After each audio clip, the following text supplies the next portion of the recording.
قرآن مجید کا جو یہ میوزک ہے، قرآن کے الفاظ کا جو حسن ہے، جہاں تک حسن معنوی ہے وہ تو ہر لفظ میں ہے، لیکن یہ حسن ظاہری، حسن صوتی، حسن لفظی، یہ اپنے کلائمیکس پر آپ کو نظر آئے گا سورہ رحمان میں۔ اس کی 4 آیات پر ذرا توجہ کریں گے، عجیب حقائق سامنے آئیں گے۔ جہاں یہ قرآن مجید کے حسن صوت اور حسن لفظی کی معراج ہے، وہیں اس کی پہلی 4 آیات میں 4 چوٹی کی چیزوں کا ذکر ہے، سب سے اونچی چیزیں۔ پہلی آیت کیا ہے؟ الرحمن۔ ایک آیت ہو گئی۔ رحمان کیا ہے؟ اللہ کا نام ہے۔ کبھی آپ نے غور کیا اللہ کے ناموں میں سب سے پیارا نام کون سا ہوگا؟ رحمان۔ کیوں؟ اس کا مادہ کیا ہے؟ رحمت۔ ہمیں سب سے بڑھ کر جس چیز کی ضرورت ہے وہ کیا ہے؟ رحمت خداوندی۔ نام اچھی طرح سن لیجئے اس حضور کی قول کو۔ حضور فرماتے کوئی شخص جنت میں مجرد اپنے عمل کی بنیاد پر داخل نہیں ہو سکے گا جب تک کہ رحمت خداوندی دستگیری نہ کرے۔ کسی صحابی نے بڑی ہمت اور جرأت کا ثبوت دیا کہ پوچھ لیا کیا حضور آپ بھی؟ جب آپ نے فرمایا کوئی شخص داخل نہیں ہو سکتا جنت میں محض اپنے عمل کی بنیاد پر جب تک کہ رحمت خداوندی جو ہے وہ دستگیری نہ فرمائے۔ پوچھا گیا کیا آپ بھی؟ آپ نے فرمایا ہاں میں بھی۔ آپ اندازہ کیجئے کہ اگر محمد الرسول اللہ بھی رحمت خداوندی کے ضرورت مند ہوں تو تاب دیگراں رسد ہماری تو سب سے بڑی ضرورت رحمت خداوندی ہے۔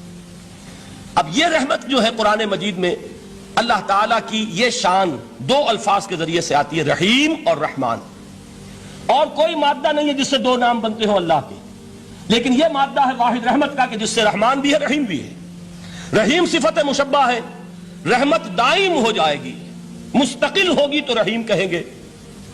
اور رحمان، اس میں رحمت کی ہے وہ شان ہے کہ جیسے ٹھاٹھے مارتا ہوا سمندر ہو، ہیجان کی کیفیت، طوفانی کیفیت، رحمت خداوندی کا طوفانی جوش، وہ ہے رحمان۔ تو یہ اللہ تعالیٰ کے ناموں میں سب سے پیارا نام۔ اب آگے چلیے، الرحمن علم القرآن، رحمان نے قرآن سکھایا۔ رحمت خداوندی کا سب سے بڑا مظہر، رحمان کی رحمانیت کا سب سے بڑا مظہر قرآن ہے۔ ان میں جو منطقی ربط ہے اس کو سمجھتے جائیے۔ اچھا آپ یہ سوچئے، جو علم بھی انسان کو حاصل ہوا وہ کس نے دیا؟ اللہ نے۔ سائنس کا علم کس نے دیا؟ اللہ نے۔ علم آدم الاسماء کلھا، وہ علم الاسماء جو حضرت آدم کو دے دیا گیا تھا ازل میں، یہ اسی کا ظہور ہے، یہ اسی کی ایکسفولیشن ہے جو ہو رہی ہے اور ہوتی رہے گی ابھی۔ اور دوسرے علم ہے وہ کس نے دی؟ اللہ نے دی۔ لا یحیطون بشیء من علمہ الا بما شاء، مخلوق میں سے کوئی اللہ کے علم میں سے کسی شے کا احاطہ نہیں کر سکتا مگر وہ جتنا اللہ دینا چاہے۔ لیکن یہ کہ تمام علوم میں چوٹی کا علم قرآن۔ نوٹ کرتے جائیے، اب چوٹی کی چیزیں جمع کیجئے۔ اللہ کے ناموں میں چوٹی کا نام رحمان، اللہ نے جو کچھ انسان کو سکھایا اس میں چوٹی کا علم قرآن۔ خلق الانسان، انسان کو پیدا فرمایا۔ سوال یہ کہ حیوانات کو کس نے پیدا فرمایا؟ آسمان کس نے پیدا کیے؟ زمین کس نے پیدا کی؟ فرشتے کس نے پیدا کیے؟ کیا مطلب خلق الانسان؟ اس کی تمام مخلوقات میں اس کا کلائمیکس، اس کی تخلیق کی معراج، اس کے تخلیق کا نقطہ عروج انسان ہے۔ یہ ہے کہ جو مسجود ملائک بنا ہے۔ وَلَقَدْ كَرَّمْنَا بَنِي آدَمَ وَحَمَلْنَاهُمْ فِي الْبَرِّ وَالْبَحْرِ وَرَزَقْنَاهُمْ مِنَ الطَّيِّبَاتِ وَفَضَّلْنَاهُمْ عَلَىٰ كَثِيرٍ مِّمَّنْ خَلَقْنَا تَفْضِيلًا۔ تو تخلیق میں سب سے اونچی تخلیق انسان کی، علموں میں سب سے اونچا علم قرآن کا، اللہ کے ناموں میں سب سے اونچا نام رحمان۔ اب آئیے چوتھی چیز، علمہ البیان، انسان کو بیان کی صلاحیت عطا فرمائی۔ کیا اور کوئی صلاحیت عطا نہیں کی؟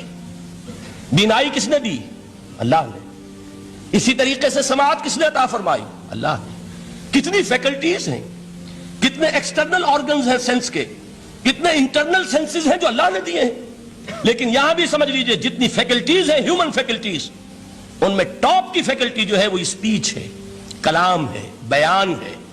جن لوگوں نے میڈیکل سائنس کا مطالعہ کیا ہے وہ جانتے ہیں کہ یہ برین ہے، ہیومن برین، اس برین میں جو وہ اوپر ایک زرد سا مادہ ہوتا ہے، گرے میٹر، اس کی ایک کوٹنگ ہوتی ہے، یہ ہائیسٹ ایوالوڈ فارم ہے، اور اس میں سب سے بڑا رقبہ جو ہے وہ اسپیچ سینٹر کہلاتا ہے۔ اسی لیے انسان کو حیوان ناطق کہتے ہیں۔ حیوان کے اور انسان کے مابین امتیاز قائم کیا گیا، نطق، گویائی، بولنا۔ اب یہ کیا چیز ہوئی؟ انسان کی صلاحیتوں میں سے سب سے اونچی صلاحیت۔ 4 آیتیں ہو گئی نا۔ اللہ کے ناموں میں سب سے چوٹی کا نام رحمان، اس نے جو علوم پیدا کیے ان میں چوٹی کا علم قرآن، اس نے جو مخلوقات پیدا فرمائی ان میں چوٹی کی مخلوق انسان، انسان کو جو صلاحیتیں اور استعدادات عطا فرمائی ان میں چوٹی کی استعداد بیان۔ جمع کیجئے نتیجہ کیا نکلے گا؟ وہ نتیجہ ایک حدیث نبوی کی شکل میں سامنے آتا ہے۔ پہلی حدیث میں نے یہی پڑھی تھی، اس کے راوی کون ہے؟ عثمان ابن عفان۔ میں حیران ہوتا ہوں وہ قافیہ یہاں بھی موجود ہے، رحمان قرآن، بیان انسان، عثمان عفان، باپ کا نام بھی اسی وزن پر ہے، عثمان ابن عفان۔ عن عثمان ابن عفان رضی اللہ تعالی عنہ قال قال رسول اللہ صلی اللہ علیہ وسلم، حضرت عثمان شہید مظلوم ذو النورین رضی اللہ تعالی عنہ فرماتے ہیں کہ اللہ کے رسول صلی اللہ علیہ وسلم نے فرمایا خیرکم من تعلم القرآن وعلمہ، تم میں سے بہترین لوگ وہ ہیں جو قرآن سیکھیں اور سکھائیں۔ قوت بیان جو تمہاری ٹاپ فیکلٹی ہے، اس کا استعمال کسی گھٹیا کام کے لیے نہیں ہونا چاہیے۔ دیکھیے اردو میں محاورہ ہے کہ توپ سے مکھی نہیں ماری جاتی، توپ بنائی گئی ہے کسی بڑی شے کے لیے، مکھی مارنے کے لیے توپ استعمال نہیں ہوتی۔ یہ قوت بیان جو ہے، جو ٹاپ موسٹ فیکلٹی ہے ہیومن جو فیکلٹیز ہیں ان میں سے، اس کا استعمال بھی ٹاپ موسٹ ہونا چاہیے۔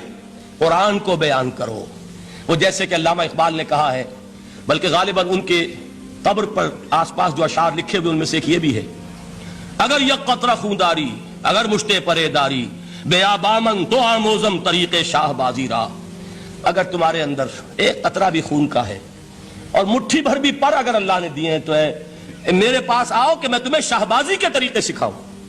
اسی طرح جان لیجئے اگر اللہ نے قوت گویائی عطا فرمائی، اگر اللہ نے تمہیں حیوان ناطق بنایا، اگر اللہ تعالیٰ نے تمہیں یہ صلاحیت عطا فرمائی، اس صلاحیت کا مصرف دنیا کو نہ بناؤ، اس صلاحیت کا مصرف اللہ کے کلام کو پھیلانے پر اس کو صرف کرو۔